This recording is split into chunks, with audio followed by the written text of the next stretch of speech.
Hi friends, ಎಲ್ಲರೂ ಹೇಗಿದ್ದೀರಾ? Time ಬಂದು 9:45. ನಮ್ಮ ಕರಗಮ್ಮ ಬಂದಿದ್ದಾಳೆ. ನಮ್ಮ ಕರಗಮ್ಮ ಮತ್ತೆ ಪ್ರೆಗ್ನೆಂಟು ಅಂತ ಅನಿಸುತ್ತೆ. ಆ ಥರ ಇದೆ ಹೊಟ್ಟೆ. ಡೈಲಿ ಬರಲ್ಲ, ಒಂದಿನ ಬರ್ತಾಳೆ ಅಥವಾ ಒಂದಿನ ಬಿಟ್ಟು ಒಂದಿನ ಹೋಟೆಲ್ ಬಂದು ಹೋಗ್ತಾ ಇರ್ತಾಳೆ. ರಾತ್ರಿ ಬಂದಿದ್ಲು, ನಿನ್ನೆ ಮೊನ್ನೆ ಬಂದಿರಲಿಲ್ಲ. ರಾತ್ರಿ ಬಂದಿದ್ದಾಳೆ, ಇವಾಗ ಮತ್ತೆ ಬಂದಿದ್ದಾಳೆ. ಇವ್ರು ಮರಿ ಹಾಕ್ಬಿಟ್ರೆ ನಾನು ನೋಡ್ಕೊಳಕ್ಕೆ ಕಷ್ಟ.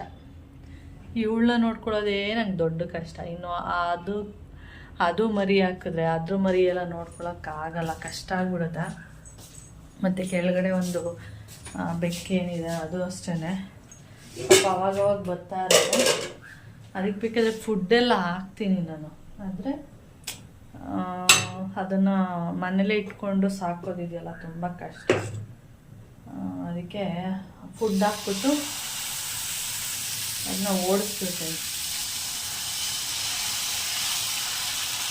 ಅದಕ್ಕೆ ಇವತ್ತಿನ ತಿಂಡಿ ಬಂದು ದೋಸೆಗೆ ಏನೂ ಮಾಡಿಲ್ಲ, ಚಟ್ನಿ ಒಂದೇ ಮಾಡಿರೋದು.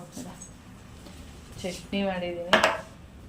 ಹಾಗೆ ದೋಸೆ ಅಂದರೆ ದೋಸೆ ರುಬ್ಬಬೇಕಾದ್ರೆ ಅಂದರೆ ನೆನೆಸ್ಬೇಕಾದ್ರೆ ದೋಸೆಗೆ ಉದ್ದಿನಬೇಳೆ ಮೆಂತ್ಯ ಎಲ್ಲ ಜಾಸ್ತಿ ಹಾಕಿದ್ದೀನಿ, ಚೆನ್ನಾಗಿ ಹುಳಿ ಬರಲಿ ಅಂತೇಳಿ. ನೋಡಿದರೆ ಹುಳಿನೇ ಬಂದಿಲ್ಲ, ಹೇಗೆ ರುಬ್ಬಿಟ್ಟಿದ್ದೀನಿ ಹಾಗೇ ಇದೆ. ಅದಕ್ಕೆ ನಾನೇನು ಮಾಡಿದೆ ಅಂದರೆ ಬೆಳಿಗ್ಗೆ ಎದ್ದು ನೋಡಿಬಿಟ್ಟು ಒಂದು ತೋರಿಸ್ತೀನಿ.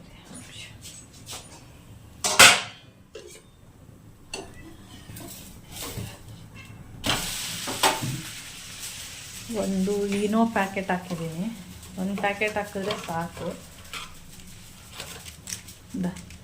ಒಂದೇ ಒಂದು ಪ್ಯಾಕೆಟ್ ಹಾಕಿದ್ದೀನಿ. ಒಂದು ಪ್ಯಾಕೆಟ್ಗೆ ಬೆಳಿಗ್ಗೆ ಹಾಕಿರೋದು. ಚೆನ್ನಾಗಿದೆ ದೋಸೆ, ಅಂದರೆ ಸಾಫ್ಟ್ ಆಗಿದೆ. ನೋಡ್ತಿರ್ಬೋದು, ಇಲ್ಲಿ ತೋರಿಸ್ತೀನಿ ನೋಡಿದರೆ ಗೊತ್ತಾಗುತ್ತೆ. ಇಲ್ಲಾಂದರೆ ರೊಟ್ಟಿ ಥರ ಆಗಿಬಿಡುತ್ತೆ. ಕಾಣಿಸಿದೆಯಾ? ತುಂಬ ಸಾಫ್ಟ್ ಆಗಿದೆ. ನನಗೆ ಸಾಫ್ಟ್ ಆಗುತ್ತೆ ಇಲ್ವೋ ಅಂತ ಅಂದ್ಕೊಂಡಿದ್ದೆ, ರೊಟ್ಟಿ ಥರ ಆಗ್ಬಿಡ್ಬೋದು ಅಂತ. ಯಾಕೆಂದರೆ ಸ್ವಲ್ಪನೂ ಹುಳಿನೇ ಬಂದಿರಲಿಲ್ವಲ್ಲ, ಅದರಿಂದ. ಆಮೇಲೆ ನೋಡಿದ್ರೆ ಚೆನ್ನಾಗಿದೆ, ಸಾಫ್ಟಾಗಿ ಚೆನ್ನಾಗಿ ಬಂದಿದೆ ದೋಸೆ. ಓಕೆ ಫ್ರೆಂಡ್ಸ್, ಇವಾಗ ನನ್ನ ದೋಸೆ ಮೊನ್ಮಮ್ಮಂದಾಯಿತು. ಮೊನ್ಮಮ್ಮ ಆಫೀಸ್ಗೆ ಹೋದರು. ಅವರು 9:30 ಹೋಗ್ತಾರೆ. ಅವರು ಹೋದ್ಮೇಲೆ ನಾನು ಇವಾಗ ಬಂದು ಹಾಕ್ಕೊಂಡು ತಿಂತಾ ಇದ್ದೀನಿ. ಕೌಶಿ ಎಲ್ಲ ಚಟ್ನಿ ಎಲ್ಲ ಇಷ್ಟಪಡಲ್ಲ. ಅವನು ಸಾಂಬಾರಿತ್ತು ನಿನ್ನೆದು, ತೊಗರಿಕಾಯಿ ಸಾಂಬಾರು ಆ ಥರದ್ದು, ಅದನ್ನು ಹಾಕಿಸ್ಕೊಂಡು ತಿಂದ್ಕೊಂಡು ಹೋಗಿದ್ದಾನೆ. ಬಾಕ್ಸಿಗೆ ಹೋದೆ ತೊಗೊಂಡೋಗಿದ್ದಾನೆ. ನಾನು ಸ್ವಲ್ಪ ಚಟ್ನಿಯಲ್ಲಿ ತಿಂತೀನಿ, ಇನ್ನು ಸ್ವಲ್ಪ ನಾನು ಕೂಡ ಸಾಂಬಾರು ಹಾಕ್ಕೊಂಡು ತಿಂತೀನಿ. ಓಕೆ, ಆಮೇಲೆ ವಿಡಿಯೋನ ಕಂಟಿನ್ಯೂ ಮಾಡ್ತೀನಿ. ಇವ್ರು ನೋಡಿ, ಇವರಿಬ್ಬರು ಜಗಳ, ಬರೀ ಜಗಳನೇ ಇವೆರಡೂ. ಕರ್ಗಿ ತುಂಬ ಸ್ಟ್ರಾಂಗ್ ಇದ್ದಾಳೆ, ಇದಕ್ಕೆ ಹೋಲಿಸ್ಕೊಂಡ್ರೆ ಅವಳು ತುಂಬ ಸ್ಟ್ರಾಂಗ್ ಇದ್ದಾಳೆ. ಇವಳು ಹತ್ರ ಹೋದರೆ ಕಚಕ್ಕಂತ ಕಚ್ಬಿಡ್ತಾಳೆ. ಕೈಯಲ್ಲಿ ಪಟ ಪಟ ಪಟ ಅಂತ ಒಂದು 4 ಏಟು ಕೊಡ್ತಾಳೆ. ಓಕೆ, ಇಲ್ಲಿ ನೋಡಿ ಅವರೆಕಾಯಿ ಬಂದಿದೆ. ಇವತ್ತು ತೊಗೊಂಡೆ. ಹೊಲದ ಅವರೆಕಾಯಿ ಅಂತೇಳಿ ಸಾರ್ತಿದ್ದ, ಚೆನ್ನಾಗಿದೆ. ಸೊನೆ ಎಲ್ಲ ಸ್ಮೆಲ್ ಬರ್ತಾ ಇದೆ. ಅಡುಗೆ ಮಾಡಿದಾಗ ಟೇಸ್ಟ್ ಹೆಂಗಿರುತ್ತೆ ಅದ್ರ ಮೇಲೆ ಡಿಪೆಂಡು, ಚೆನ್ನಾಗಿದೆಯಾ ಇಲ್ವಾ ಅಂಥೇಳಿ. ಹಾಗೆ ನಮ್ಮ ಗುಮ್ಮಿಗೆಯಲ್ಲಿ ಒಂದಲ್ಲಿ ನೀರು ಒಂದಲ್ಲಿ ಮೊಸರನ್ನ ಇಟ್ಟಿದ್ದೀನಿ. ನೀರು ನಾನು ಇಲ್ಲಿಟ್ಟಿದ್ರೂ ಕೂಡ ಇದೇನಕ್ಕೆ ಅಂದರೆ ಬೆಳಿಗ್ಗೆ ಟೈಮ್ ಬಂದು ಎಲ್ಲಾದರೂ ಕುಡಿಯುತ್ತೆ ನೋಡಿ, ಆ ಬೌಲಲ್ಲಾದರೂ ಕುಡಿಯುತ್ತೆ, ಎಲ್ಲಾದರೂ ಕುಡ್ಕೊಳ್ಳುತ್ತೆ. ಆದರೆ ರಾತ್ರಿ ಟೈಮು ಡೋರ್ ಕ್ಲೋಸ್ ಆಗಿರುತ್ತಲ್ಲ, ಅದಕ್ಕೆ ಅಂತೇಳಿ ಇಲ್ಲಿ ಇಟ್ಟಿದ್ದೀನಿ. ಇಲ್ಲಿ ಇಟ್ಟಿದ್ರೂ ಅದು ಜಾಸ್ತಿ ಇಲ್ಲಿ ಕುಡಿಯೋದೇ ಇಲ್ಲ ನೀರನ್ನ, ಅಲ್ಲೇ ಹೋಗಿ ಕುಡಿಯೋದು. ಓಕೆ, ಇದನ್ನು ಆಮೇಲೆ ಸಂಜೆಗೆ ಬಿಡಿಸೋಣ, ನೋಡೋಣ, ಫ್ರೀಯಾದಾಗ ಬಿಡಿಸೋಣ ಅಂದ್ಬಿಟ್ಟು ಒಳಗಡೆ ಇಟ್ಟಿದ್ದೀನಿ. ಹೊರಗಡೆ ಇಟ್ಟರೆ ನೆನಪಾಗೋದಿಲ್ಲ ಅಂತೇಳಿ ಅಷ್ಟೇ. ಓಕೆ, ಹಾಗೆ ನಾನು ವಿಡಿಯೋ ಮಾಡ್ತಾ ಟೈಮ್ ಆಗಿರೋದೇ ಮರ್ತೋಗ್ಬಿಟ್ಟಿದೆ. ಅದಕ್ಕೆ ರೈಸ್ಗೆ ಇಡೋಣ ಅಂತೇಳಿ ಬಂದಿದ್ದೀನಿ. ಟೈಮ್ ಇವಾಗ 1:15. ಮತ್ತು ಅನ್ನ ಎಲ್ಲ ತಣ್ಣಗಾಗಬೇಕಲ್ಲ ಕುಕ್ಕರಲ್ಲಿ ಇಡೋದ್ರಿಂದ. ಓಕೆ, ನಾನು ಹೇಳಿದ್ನಲ್ಲ ಹೊಟ್ಟೆ ಬೊಜ್ಜು ಏನಕ್ಕೆ ಬರುತ್ತೆ ಅಂತೇಳಿ, ಗೊತ್ತಾಯಿತು ಅಂದ್ಕೊಂಡಿದ್ದೀನಿ. ನಾವು ಕೆಳಗಡೆ ಕೂರದೇ ಇರೋದೇ ಮೇನ್ ಕಾರಣ ಹೊಟ್ಟೆ ಬರೋದಕ್ಕೆ. ಅರ್ಥ ಆಗಿದೆ ಅಲ್ವಾ ನಿಮಗೆ? ಯಾವುದೇ ಒಂದು ಕೆಲಸ ನೋಡಿ, ಇವಾಗ ನಾನು ಅಡುಗೆ ಗಿಡಕ್ಕೆ ಬಂದಿದ್ದೀನಿ, ಇಲ್ಲಿ ನಿಂತ್ಕೊಂಡೆ ಅಕ್ಕಿ ಎಲ್ಲ ತೊಳೆದು ಅನ್ನಕ್ಕೆ ಇಡ್ತೀನಿ. ಅವಾಗೆಲ್ಲ ಹೀಗೆ ಒಲೆ ಅಂದರೆ ಹಿಂಗೆ ಬಗ್ತಿದ್ವಿ, ಸ್ವಲ್ಪ ಒಲೆ ಕೆಳಗಡೆ ಇರ್ತಿತ್ತಲ್ಲ, ಸ್ವಲ್ಪ ಬಗ್ಗಿ ಅನ್ನಕ್ಕೆ ಇಡೋದು, ಏನೋ ಮಾಡಿದ್ರೂ ಬಗ್ಗೋದು ಕೆಳಗಡೆ ಮಾಡ್ತಿದ್ವಿ. ಇವಾಗೆಲ್ಲ ಮಾಡಲ್ವಲ್ಲ, ಅದಕ್ಕೆ ನಾನು ಅದೇ ಇದು ಕೆಳಗಡೆ ಕೂರದೇ ಇರೋದೇ ಹೊಟ್ಟೆ ಬರೋದಕ್ಕೆ ಕಾರಣ. ನಮಗೆ ಅಂತಲ್ಲ, ಎಲ್ಲರಿಗೂ ಅದೇ ಪ್ರಾಬ್ಲಮ್. ಓಕೆ ಹಾಗೆ ನಾನಿಲ್ಲಿ ಸ್ಟೀಲ್ದು ತೊಗೊಂಡಿದ್ದೆ, ಈ ಪ್ಲೇಟ್ ತೊಗೊಂಡಿದ್ದೆ, ಇದು ಬೇಡ, ಸ್ಟೀಲ್ ಪ್ಲೇಟ್ ತೊಗೊಳ್ಳೋಣ. ಹಾಗೆ ಒಂದೇ ಒಂದು ಚಿಕ್ಕ ಈರುಳ್ಳಿ ತೊಗೊಂಡಿದ್ದೀನಿ. ಏನಂದರೆ ಇವತ್ತಿನಿಂದ ಈರುಳ್ಳಿ ಜ್ಯೂಸ್ ಏನಿದೆ ಅಂದರೆ ಮಿಕ್ಸಿಯಲ್ಲಿ ರುಬ್ಬಿಟ್ಟು ಅದನ್ನು ಕೂದಲಿಗೆ ಯೂಸ್ ಮಾಡ್ತಿದ್ದೆ ಅಲ್ವಾ, ಅದಕ್ಕೆ ಇನ್ಮೇಲೆ ಆ ರೀತಿ ಬೇಡ, ಫ್ರೆಶ್ ಆಗಿ, ಅಂದರೆ ಅದು ಫ್ರಿಜ್ಜಲ್ಲಿಟ್ಟರೆ ಸ್ವಲ್ಪ ಸ್ಮೆಲ್ ಬರುತ್ತಲ್ಲ, ಅದರಿಂದ ಫ್ರೆಶ್ ಆಗಿ ಈ ರೀತಿ ತುರಿದ್ಬಿಟ್ಟು, ಅಂದರೆ ಒಂದು ಈರುಳ್ಳಿ ಅಂದರೆ ಸ್ವಲ್ಪ ಹಾಕೋದಕ್ಕೆ ಸ್ವಲ್ಪ ಕಷ್ಟ ಆಗುತ್ತೆ, ಅಂದರೆ ರುಬ್ಬೋದಕ್ಕೆ ಕಷ್ಟ ಮಿಕ್ಸಿಗೂ, ಅಂದರೆ ನೀಟಾಗಿ ನೈಸ್ ಆಗೋದಿಲ್ಲ.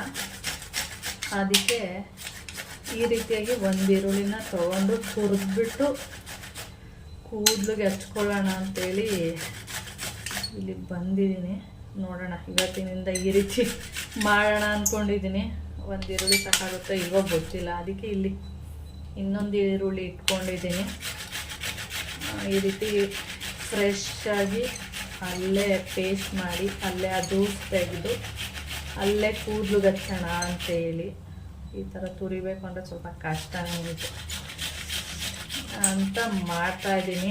ಇದನ್ನು ಎಷ್ಟು ದಿನ ಮಾಡ್ತೀನೋ ಏನೋ ಗೊತ್ತಿಲ್ಲ ನನಗೆ, ನೋಡೋಣ, ಟ್ರೈ ಮಾಡೋಣ ಅಂತೇಳಿ ಮಾಡ್ತಾ ಇದ್ದೀನಿ. ಓಕೆ, ಈ ಥರ ಇದು ತುರಿಬೇಕಾದ್ರೆ ಸ್ವಲ್ಪ ಕಷ್ಟನೇ ನೋಡಿ, ಕೈಗೆ ಬೀಳುತ್ತೆ ಇದು. ಓಕೆ, ಸಾಕಾಗಲ್ಲ, ಎಷ್ಟು ಬಿದ್ದಿದೆ. ಓಕೆ, ಇದೊಂದು ಈರುಳ್ಳಿನೂ ಕೂಡ ಹಾಕೋತೀನಿ ನಾನು, ಅಂದರೆ ಯೂಸ್ ಮಾಡ್ಕೋತೀನಿ, ಆಯಿತಾ. ಓಕೆ, ಸಿಪ್ಪೆ ತೆಗ್ದಿಲ್ಲ ಅಂದರೆ ನೀಟಾಗಿ ಬರುತ್ತೆ ನೋಡ್ತೀನಿ.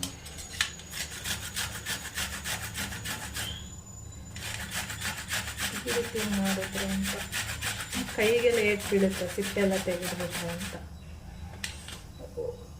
ಕಣ್ಣಲ್ಲಿ ನೀರು ಬರ್ತಿದೆ. ಓಕೆ, ಈರುಳ್ಳಿ ಬೇಕು ಅನಿಸುತ್ತೆ, ತುರಿದ್ಬಿಟ್ಟು ಆಮೇಲೆ ತೋರಿಸ್ತೀನಿ ಎಷ್ಟು ಬರುತ್ತೆ ಅಂತೇಳಿ. ಓಕೆ, ಇಷ್ಟ ಆಗಿದೆ. ದಪ್ಪ ಈರುಳ್ಳಿ ಆದರೆ ಓಕೆ, ಒಂದು ಸಾಕು. ಸಣ್ಣ ಈರುಳ್ಳಿ ಆಗಿರೋದ್ರಿಂದ ನನ್ನ ಪ್ರಕಾರ ಸಣ್ಣದಾದರೆ 2 ಬೇಕು, ದಪ್ಪದಾದರೆ 1 ಸಾಕು. ಬರೀ ರೂಟಿಗಲ್ವ ಹಾಕೋದು, ಅದರಿಂದ ಅದೇ ತುರಿಯೋದಿದೆಯಲ್ಲ ಸ್ವಲ್ಪ ಕಷ್ಟ ಅಂತ.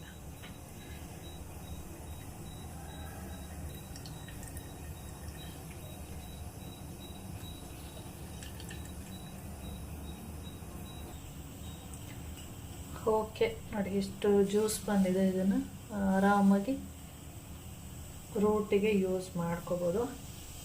ಇವಾಗೇನು ಸ್ಮೆಲ್ ಇರಲ್ಲ, ಫ್ರಿಜ್ಜಲ್ಲಿಟ್ಟು 2 ದಿನ ಆದಮೇಲೆ ಯೂಸ್ ಮಾಡಿದ್ರೆ ಸ್ಮೆಲ್ ಇರುತ್ತೆ. ಓಕೆ, ಹಾಗೆ ಈಗ ಈ ಜ್ಯೂಸನ್ನ ಹಚ್ಕೋತೀನಿ.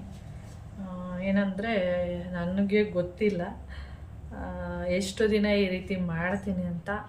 ಫಸ್ಟ್ ದಿನ ಓಕೆ ಖುಷಿ ಆಗುತ್ತೆ, ಓಕೆ ಚೆನ್ನಾಗಿ ಫ್ರೆಶ್ ಆಗಿರುತ್ತಲ್ವ, ಫ್ರೆಶ್ ಆಗಿ ಮಾಡಿಕೊಂಡು ರೋಟಿಗೆಲ್ಲ ಹಚ್ಚೋಣ ಅಂತ. ಆಮೇಲೆ ಏನಾಗುತ್ತೆ ಅಂದರೆ ಒಂದೊಂದೇನು ಇಂಟ್ರೆಸ್ಟ್ ಇರೋಲ್ಲ, ಫ್ರಿಜ್ಜಲ್ಲಿರೋ ಡೈರೆಕ್ಟಾಗಿ ತೆಗೆದ್ಬಿಟ್ಟು ಹಚ್ಬಿಡ್ಬೋದು. ಈ ರೀತಿ ಅದನ್ನ ತೋರ್ಕೊಂಡು ಯಾರು ನಿಲ್ತಾರೆ ಅಂತ ಅನಿಸುತ್ತೆ. ನೋಡೋಣ, ಆದಷ್ಟು ಟ್ರೈ ಮಾಡೋಣ ಅಂತ ಯೋಚನೆ ಮಾಡ್ತಿದ್ದೀನಿ ಅಷ್ಟೇ. ಓಕೆ, ಇವಾಗ ಸ್ವಲ್ಪ ಮುದ್ದೆ ಎಲ್ಲ ಮಾಡಿಬಿಟ್ಟು ಊಟ ಎಲ್ಲ ಮಾಡಿಕೊಂಡು ಅಷ್ಟೊತ್ತಿಗೆ ಮಾಮನೂ ಬರ್ತಾರಲ್ಲ, ಆಮೇಲೆ ಹಚ್ಕೋತೀನಿ ಇದು ಕೂದಲಿಗೆ. ಏನೋ ಒಂದು ಹಾಫ್ ಆನ್ ಅವರ್ ಇದ್ದರೆ ಸಾಕು ತಲೆಯಲ್ಲಿ, ತುಂಬ ಹೊತ್ತೇನು ಇರಬೇಕು ಅಂತೇನಿಲ್ಲ. ಓಕೆ, ಆಮೇಲೆ ವಿಡಿಯೋನ ನಾನು ಕಂಟಿನ್ಯೂ ಮಾಡ್ತೀನಿ. ಇದು ಬಂದು ರಾತ್ರಿ ಅವರೆಕಾಯಿ ಎಲ್ಲ ತೊಗೊಂಡಿದ್ನಲ್ಲ, ಅದನ್ನೆಲ್ಲ ಬಿಡಿಸ್ದೆ. ಹಾಗೆ ಟಿ ವಿ ಎಲ್ಲ ನೋಡಿಕೊಂಡು ಬಿಡಿಸಿದ್ದೀನಿ. ಅದರಲ್ಲಿ ಒಂದಷ್ಟು ಕಾಳು ದಪ್ಪ ಕಾಳಿರುತ್ತೆ, ಒಂದಷ್ಟು ಎಳೆ ಕಾಳಿರುತ್ತೆ. ಅದಕ್ಕೆ ನಾನು ದಪ್ಪವಾಗಿರುವಂಥ ಕಾಳನ್ನೆಲ್ಲ ತೆಗೆದು ಹಿತ್ಕಿನ ಬೇಳೆ ಮಾಡೋಣ ಅಂದ್ಬಿಟ್ಟು ನೆನೆಸ್ತಾ ಇದ್ದೀನಿ. ಇನ್ನೊಂದಷ್ಟು ಕಾಳೆಲ್ಲ ಇದೆಯಲ್ಲ, ಅದನ್ನು ಉಪ್ಸಾರು ಮಾಡೋಣ ಅಂದ್ಬಿಟ್ಟು ಎಲ್ಲ ಬಿಡಿಸಾದ್ಮೇಲೆ ಚಿಕ್ಕ ಚಿಕ್ಕ ಕಾಳನ್ನೆಲ್ಲ ಎತ್ತಿಟ್ಕೊಂಡಿದ್ದೀನಿ. ಹಾಗೆ ಇವಾಗ ನೆನೆಸಿಟ್ಟಿದ್ದೀನಿ, ಅದು ನಾಳೆಗೆ ಹಿತ್ತಬೇಕಷ್ಟೆ. ಓಕೆ. ಹಾಗೆ ಇದು ಕೇಕು ಕೌಶಿನ ಕಾಲೇಜಿಗೆ ತೊಗೊಂಡೋಗು, ಫ್ರೆಂಡ್ಸ್ಗೆಲ್ಲ ಕೊಟ್ಬಿಡು, ಖಾಲಿ ಮಾಡು ಅಂತ ಹೇಳಿದೆ. ಅವನು ಮರ್ತ್ಬಿಟ್ಟು ಹೋಗಿದ್ದಾನೆ. ಅದಕ್ಕೆ ನಾನೇನು ಮಾಡಿದ್ದೀನಿ, ಒಂದು ಪ್ಲೇಟಲ್ಲಿ ನೀರಿಟ್ಬಿಟ್ಟು ಅದ್ರ ಮೇಲೆ ಆ ಬೌಲ್ನ ಇಟ್ಟಿದ್ದೀನಿ. ಇಲ್ಲಾಂದರೆ ಏನಾಗುತ್ತೆ ಅಂದರೆ ಇರುವೆಗಳೆಲ್ಲ ಹೋಗುತ್ತೆ. ಅದರಿಂದ ಇವಾಗ ಏನು ನೋಡ್ತಾ ಇದ್ದೀರಾ, ಆ ಕಾಳು ಬಂದು ಚಿಕ್ಕ ಚಿಕ್ಕ ಕಾಳುಗಳು, ಅಂದರೆ ಎಳೆ ಕಾಳು ಥರ ಇರುತ್ತೆ ನೋಡಿ, ಅದನ್ನು ಹಾಕಿ ಉಪ್ಸಾರು ಮಾಡೋಣ ಅಂತೇಳಿ ಇಲ್ಲಿ ಮಾಡ್ತಾಯಿದ್ದೀನಿ. ಹಾಗೆ ಇವತ್ತು ನಾನು ಉಪ್ಸಾರು ಮಾಡೋದಕ್ಕೆ ಸ್ವಲ್ಪ ಎಣ್ಣೆ ಎಲ್ಲ ಬಿಟ್ಟು ಹುರಿದ್ಬಿಟ್ಟು ಮಾಡ್ತಾಯಿದ್ನಲ್ಲ, ಆ ಥರ ಏನು ಮಾಡೋದು ಬೇಡ. ಡೈರೆಕ್ಟಾಗಿ ನೀರಲ್ಲಿ ಹಾಕ್ಬಿಟ್ಟು ಒಂದು ಟೊಮೆಟೊ ಹಾಕಿ ಉಪ್ಪು ಹಾಕ್ಬಿಟ್ಟು ಮಾಡೋಣ ಅಂಥೇಳಿ ಮಾಡ್ತಾಯಿದ್ದೀನಿ. ಯಾವಾಗ್ಲೂ ಹುರಿದ್ಬಿಟ್ಟೆ ಮಾಡೋದಲ್ಲ, ಅದಕ್ಕೆ ಇವತ್ತೊಂಥರ ಈ ರೀತಿ ಇರಲಿ ಅಂಥೇಳಿ ಮಾಡ್ತಾ ಇರೋದು. ಮಳವಳ್ಳಿಯಲ್ಲೆಲ್ಲ ನಾವು ಇದೇ ಥರನೇ ಮಾಡೋದು, ನೀರಲ್ಲಿ ಕಾಳು ಹಾಕ್ಬಿಟ್ಟು ಟೊಮೆಟೊ ಖಾರ ಹಾಕ್ಬಿಟ್ಟು ಕೂಗಿಸ್ಬಿಟ್ಟು ಉಪ್ಸಾರನ್ನ ತಿನ್ನೋದು. ನಾನು ಅಮ್ಮ ಮನೇಲಿ ಜಾಸ್ತಿ ಹುರಿದ್ಬಿಟ್ಟು ಮಾಡ್ತಾರೆ, ಯಾಕೆಂದರೆ ಅದು ಶೀತ ಅಂದ್ಬಿಟ್ಟು ಆ ಥರ ಮಾಡ್ತಾರಲ್ಲ, ನನಗೂ ಅದೇ ಇಷ್ಟ ಆಗುತ್ತೆ. ಅದಕ್ಕೆ ನಾನು ಯಾವಾಗಲೂ ಅದೇ ಥರನೇ ಮಾಡೋದು. ಅದಕ್ಕೆ ಇವತ್ತು ಬೇಡ ಆ ಥರ ಅಂಥೇಳಿ ಹಾಗೆ ಡೈರೆಕ್ಟಾಗಿ ಹಾಕ್ಬಿಟ್ಟು ನೀರಲ್ಲಿ ಉಪ್ಸಾರು ಮಾಡ್ತಾ ಇರೋದು. ಓಕೆ. ಹಾಗೆ ನಾನು ಇದೆಲ್ಲ ಕೆಲಸ ಮಾಡ್ತಾನೆ ಹಾಗೆ ಬಾದಾಮಿ ಎಲ್ಲ ಇತ್ತು, ಅದನ್ನು ಕೂಡ ನೆನೆಸಿದೆ.